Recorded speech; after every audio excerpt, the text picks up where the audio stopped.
Hello, everybody. We're here at the Pray, Vote, Stand Summit in Chino Hills, California, at Pastor Jack Hibbs' church here, Calvary Chapel at Chino Hills. And just wanted to take a few minutes and sit down with a new friend of mine, Eric Buehrer. And Eric, it's so good to have you on Truth and Liberty. Thank you. Good to be with you.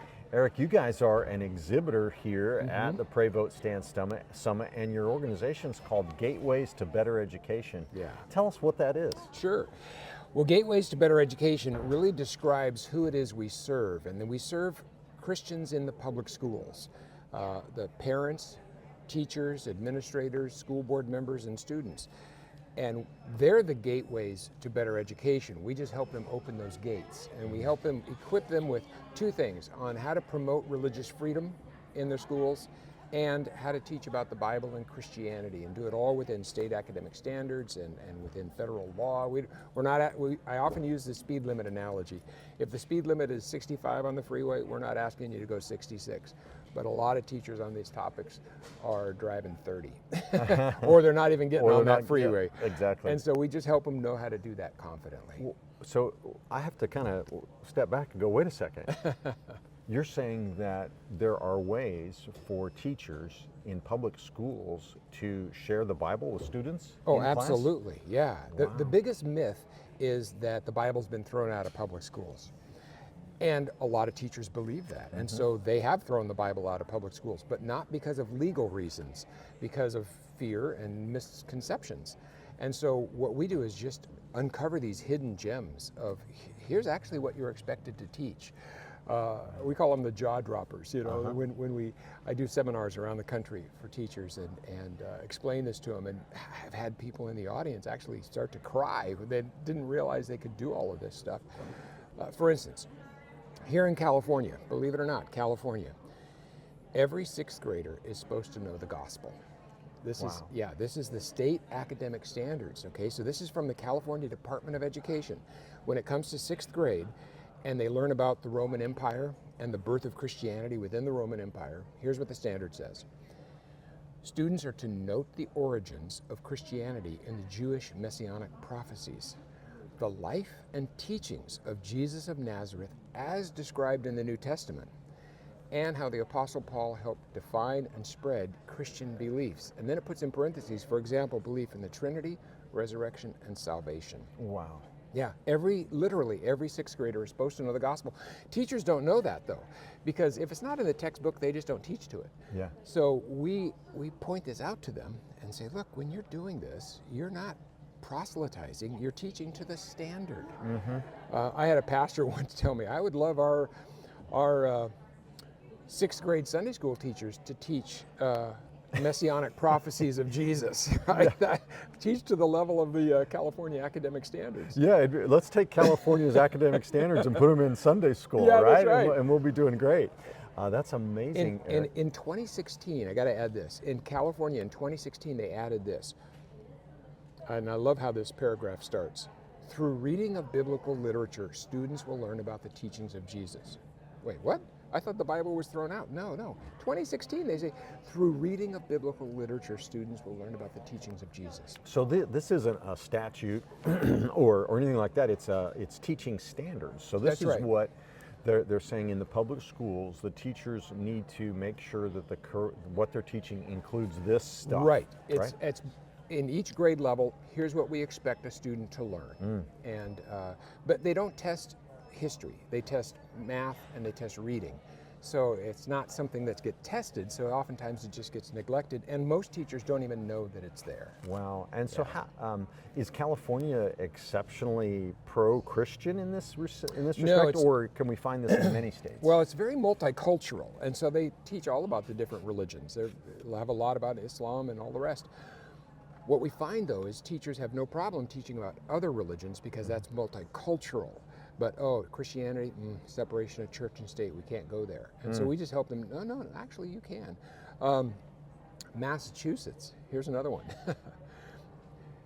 We uncovered, and this is recent, that Massachusetts has a similar standard in sixth grade, teaching about what they call the concept of salvation when understanding Christianity. Well, the concept of salvation is the gospel, right?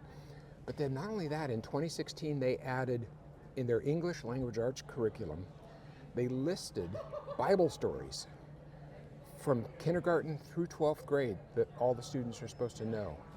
And Wow. it goes from Adam and Eve all the way down through all the stories, down to the Sermon on the Mount. Not only that, when they get to the Sermon on the Mount, you can click on a link, and the Massachusetts Department of Education links to an online Bible that can Wow. be used in the classroom.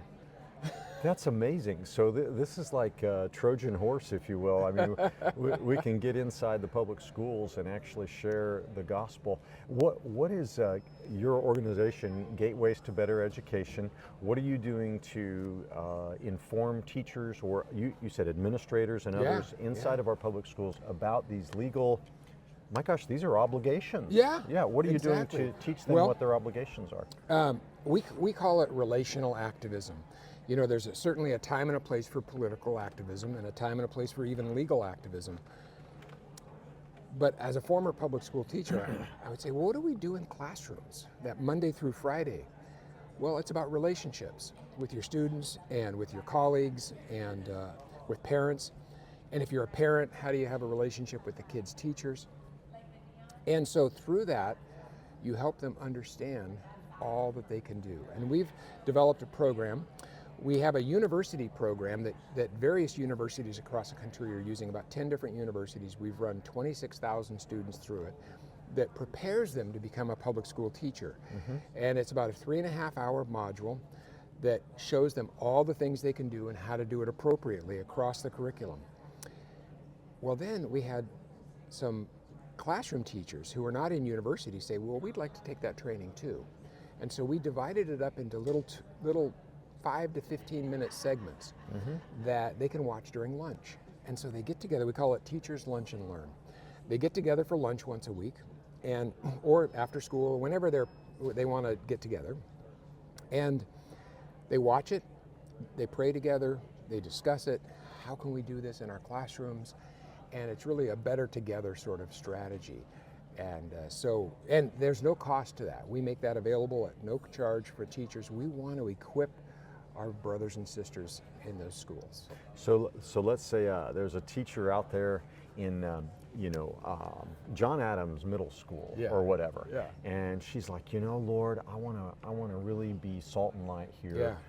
How can I do that? And if she'll connect with you guys, absolutely, she could start a lunch and learn. Yep.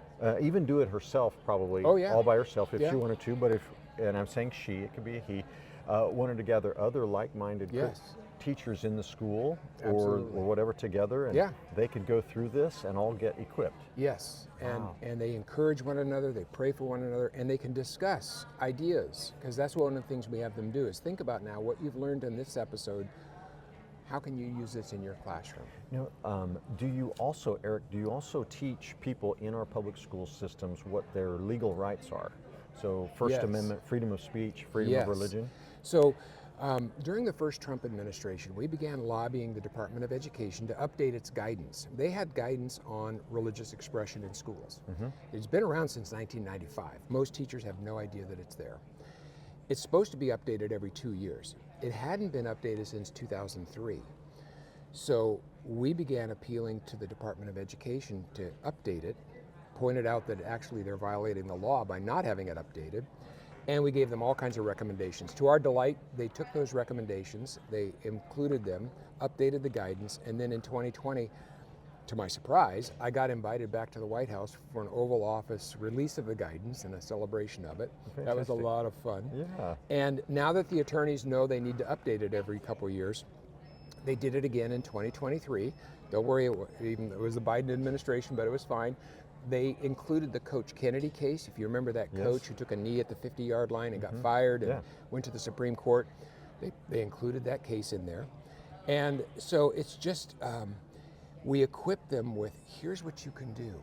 And it empowers teachers to teach more boldly about Christianity and the Bible. It empowers students to express their faith in class. And so often students feel like, well, I can't talk about it. And so we, in fact, in that teacher lunch and learn, a part of what we do is we actually teach them, here's what your students' religious freedoms are, and here's what your religious freedoms are. So you can actually intentionally create a faith welcoming environment. We point out the research, and this is secular research, that shows that students who come from a religious background, it's actually an academic and behavioral asset for the classroom. And when you think about it, it makes sense.